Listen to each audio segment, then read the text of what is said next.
Hello everyone and welcome back to the Great Book of Grudges. My name is Nathan and today we're going to be doing a mod review because it's been a while, but a new mod just released today which is perhaps one of the greatest mods I've seen for the High Elves. Surprise surprise, Rox is involved with this project alongside Alshur, which have collaborated on a mod now known as the Pheonix Court, High Elf Politics. This is going to give you a much more lore-friendly experience with the High Elves and another reason to play as them actually. So let's discuss all the stuff. So this mod actually takes the mechanics introduced from the Chaos Dwarfs and gives it its own High Elven spin. It's absolutely lovely because what you can see is the White Tower, the Council of Nobles, and the Evercourt, all the three main pillars of High Elven society. There are a bunch of different effects which range from diplomatic relations, being able to summon in a Merworm unit when you're in sea battles, or just really buffing up all your infrastructure, your economy. There's so much to play around with that even just discussing everything in one video would probably be around 30 minutes long. There are 3 total pillars and these will go up to tier 3, so you're going to have to work your way around it. If you've played with the Chaos Dwarfs, then you already know how this works,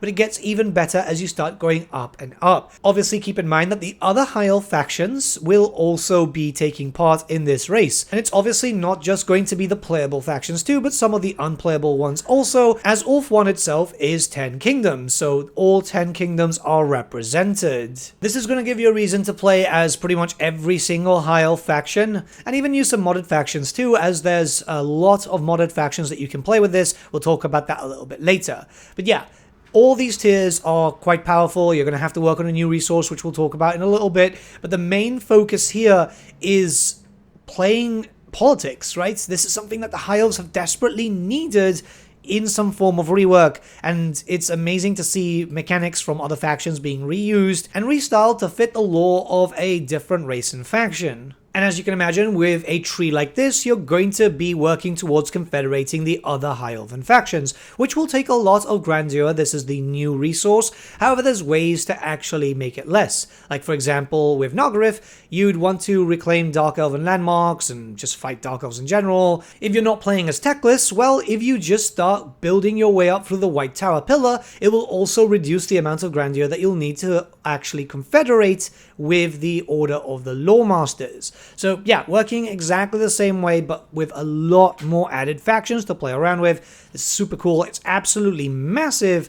And this means that you're going to be able to confederate a little bit easier too, as you're not going to have to focus on giving gifts and diplomatic relations and so on. You can just work your way as normal and then confederate when you have the resource. It does also mean if you want to, you can also just work with the other High Elven factions and have them expand their empire, so when you confederate, you'll just get a massive empire, which is pretty cool. I've been doing that in my own personal campaign. This came out pretty early this morning actually, and I've just been playing ever since I found out about it. Obviously this means that there is a new resource known as Grandeur, which you can get base game, but you'll also be able to get stuff with characters, with buildings, with commandments, with court seats, events, and technology. So slowly but surely, as you start progressing through your campaign, you'll actually be getting more and more naturally. It's the same system as the Chaos Dwarfs, again, which just adds in a lot more lore to the High Elven campaigns. I know that they're quite popular, even though they really do need a proper rework and a few fixes here and there.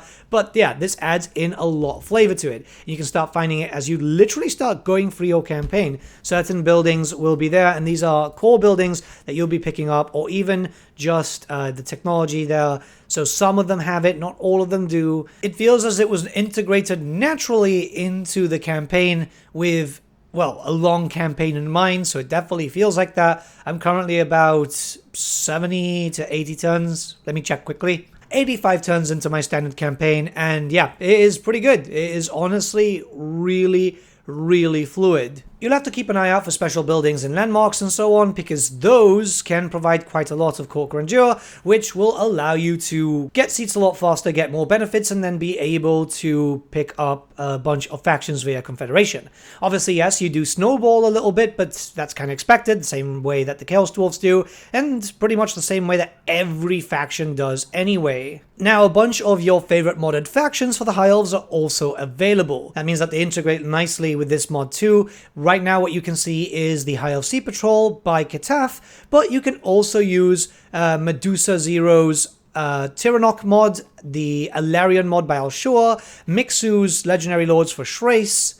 You've got quite a few there. It is important to note, though, that Safri is represented by Teclis and Calador is represented by Imric. So the two minor factions over there, if you're using other faction mods, you'll have to just, you know, confederate them normally or use recruit defeated legendary lords, whatever you so wish. Diplomacy with the other kingdoms works as normal. However, it is stated that due to the throne system, the Confederation mechanic is disabled, the standard one, but I'd say that that's perfectly fine as it ties up with what I said earlier. You can help them expand, get a mighty united High Elven front, and then start confederating them when you want some more territory, but you don't want to fight for it. Also keep in mind that the other High Elf factions do pay quite well when you get trade agreements with them, so that means that you'll have some allies providing you with funds constantly as you help them expand from there. So the best thing that you can do if you want to play as the High Elves is start up a fresh new campaign. I'm not sure if this is compatible, but I very much doubt that this is compatible with saved games.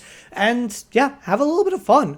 This is definitely going to give me a reason to play the High Elves. As you guys may know, I've been streaming again and I'm trying to get 100% sorted with all achievements. You can get achievements with mods too, especially with mods like this. So when it comes down to me playing the High Elves, I'm definitely going to be playing a campaign on stream with this mechanic because I feel like it adds in a lot of flavor and it makes them more again to the lore. It's important because the High Elves and the Dark Elves and the Lizard Men in Warhammer 2, so those are the Warhammer 2 factions, have kind of fallen really behind compared to all the others. Sometimes mods just alleviate that issue. A lot of the effects that you'll see coming in will also affect your standard stuff, like some buildings will now start to have resources, other seats will even give you updates to your commandments and so on, so that's actually really, really cool. By the time that you get into late game, you're going to be steamrolling, but then again, that's how Total Wars always works, so it's not going to feel at the very beginning like it's too much of a boost. It'll just definitely give you a little bit of a feeling that you're getting a little bit of help,